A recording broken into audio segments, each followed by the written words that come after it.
Alright, guys. Time for the real stuff. We got football back. College football has just returned over last Saturday, and we've had a lot of upsets. A lot of unpredictability. A lot of everything in just a span of a couple days. And of course, we got one NBA transaction that actually is a big impact to the team. Now, we understand the Lakers had a great off-season that squeezed a lot of depth on some pieces offensively that thrown them off. A big impact over their secondary unit, especially over their backcourt. But we understand they had a problem at their five, and especially over struggling to guard Nikola Jokic. They need some people to rotate around their power forward and center position, especially with the transition of keeping Anthony Davis over the long term after they just re-signed him around August. They gave a two-year contract to former Dallas Mavericks center Christian Wood around the last few days, and we're near just a couple of weeks before we get into media day, and this will greatly improve the Lakers at their depth. I think the Mavericks kind of have an upside into what's going to happen around the into the regular season. I feel like they have younger and more exceptional guys. They've had an issue with their front court for the past several years because they rotate around Dwight Powell, Max Kleber. We thought a big signing would be JaVale McGee at their five. They have a championship-winning center that has some experience, never had a chemistry issue, is an exceptional rebounder, especially at his age, and you add a younger offensive center off the pick and roll like Max Kleber, and yet it just doesn't end up working out because it's a certain offense that the Mavericks play, especially with two shoot-first guards rotating around the offense. And then they space the floor so weak, so poorly that it kind of couldn't create any offense for Christian Wood. And now Wood's gonna be in a more playmaking offense. He can space out the floor a bit better, be used over on the screens a lot better, and he's possibly gonna be given more impactful minutes than where he was in Dallas and Houston.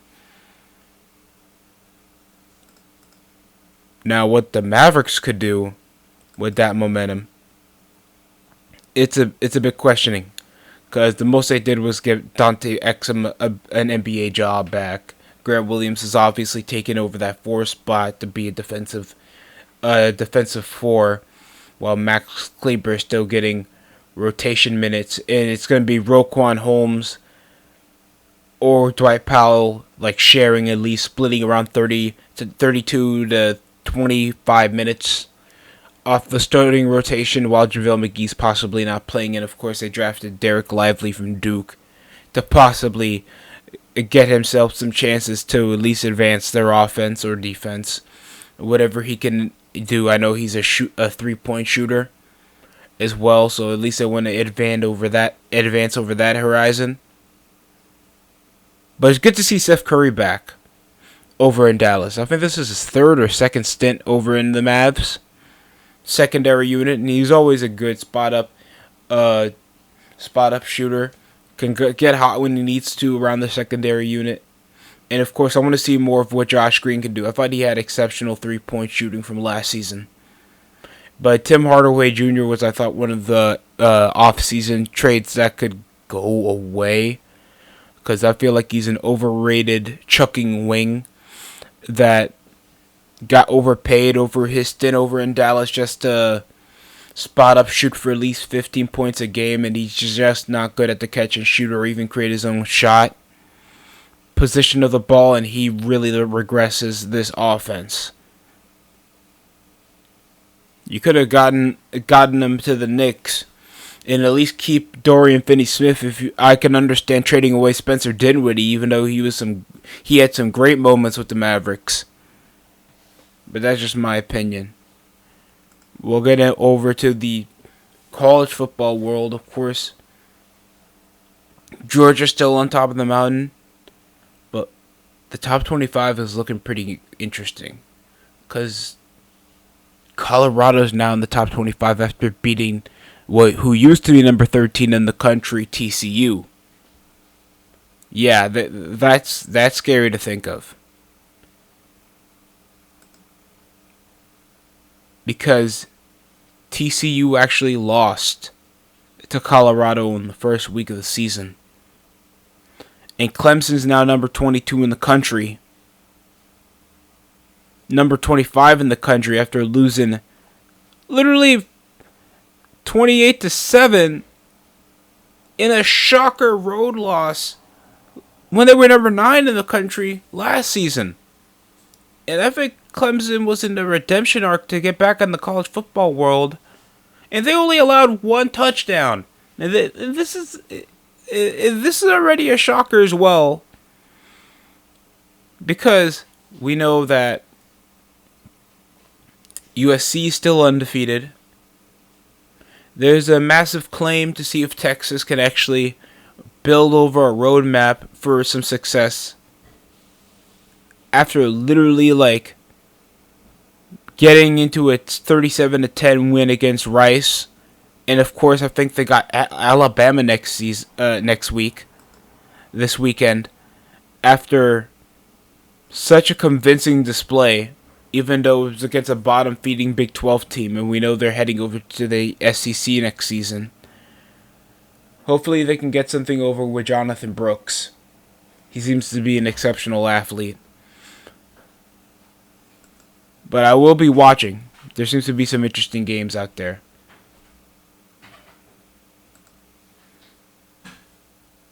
And it was just fun.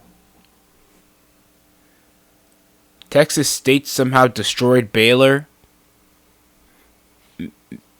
MTS, Middle Tennessee State, had no chance against number 4 Alabama. Of course, Alabama missed the playoffs last season after a couple of upset losses, especially their massive road loss over to Tennessee that kind of closed them off into the college football playoffs. And Georgia just destroyed number 1 in the country. Georgia destroyed Tennessee Martin 48-7. I think another a team that got outclassed was Florida facing off. Florida got destroyed, bro. It wasn't even funny.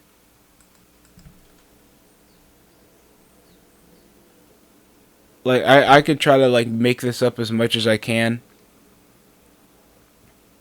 But their first game was a freaking disgrace when they got destroyed by number 14 Utah. And they were coming over unranked anyway. But it was a 11-24 loss. They couldn't get anything going up the midfield. They kept punting and punting and punting and punting and punting and punting and punting. The most they had was down reads over to curl routes, and it just felt like they had uninspiring offenses. They totaled their highest points over in the half of 8 in the fourth quarter. Utah just played well done defense and good disciplinary football and closed out over the last couple of minutes when all they could just do was spike it. So Florida, whatever hype that they had with their recruiting process, I don't know. I'm not trying to be completely negative because, of course, there's a long season ahead of them. But after this, they got McNeese State, so they can at least redeem themselves. But then they face the number 9 in the country, Tennessee. And Tennessee could be a favorite for some giant killers for this season. Then they'll face Charlotte from the American Conference. That's a massive favorite. Kentucky, Vanderbilt, South Carolina. Then they face Georgia and Arkansas. and LSU comes down pissing down their leg in just the first week of college football, already starting winless, when FSU came in and destroyed them 45-24. Guys, look up the highlights. It was not fun.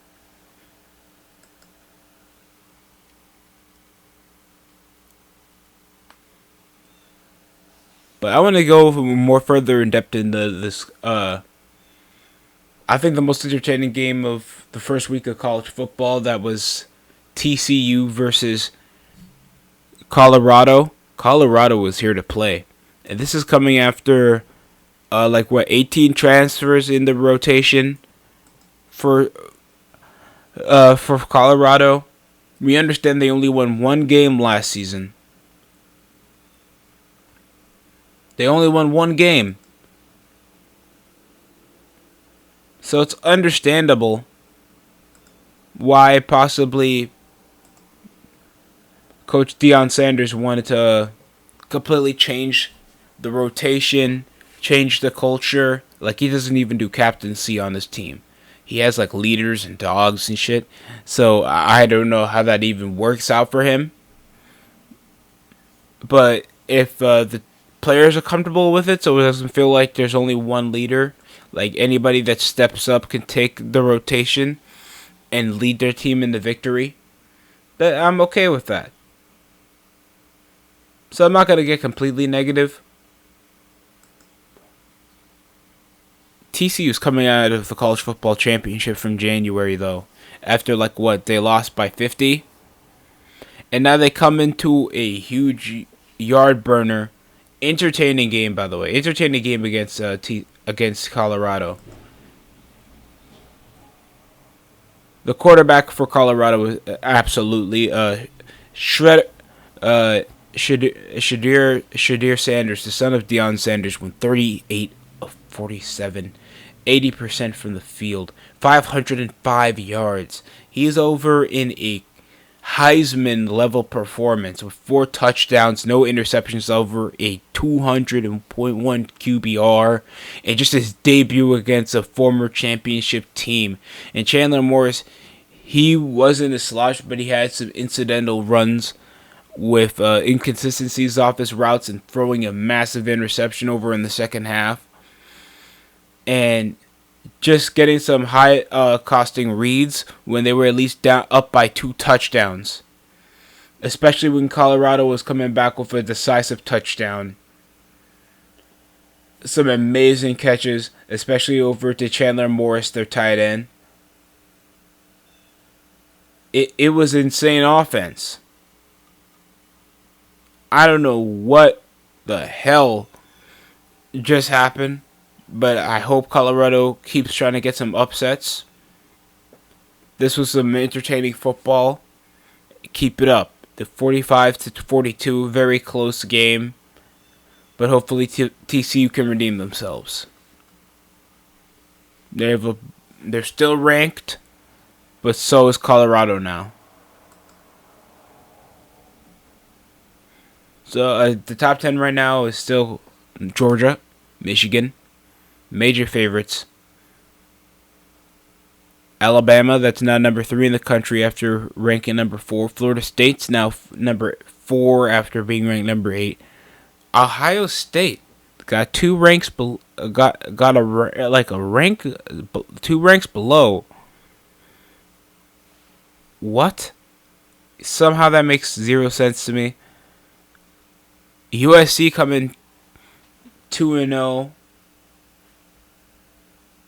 We know Caleb Williams could be in the majority to repeat his Heisman winning performance from last season. Major favorite, but I heard possibly Deion Sanders' kid is possibly in the running after an outstanding performance where he passed 500 touchdowns. I gotta give him a massive running. And then we got Tennessee, that's now number 9 in the country after being ranked number 4. Number 12, and of course, overrated Notre Dame. Of course, they got a new coach over in their scheme. Could possibly help them. They were ranked number 12, and now they're number 13. They were ranked, and now they're number 10. So that's practically some big gains. I still can't detest how Oklahoma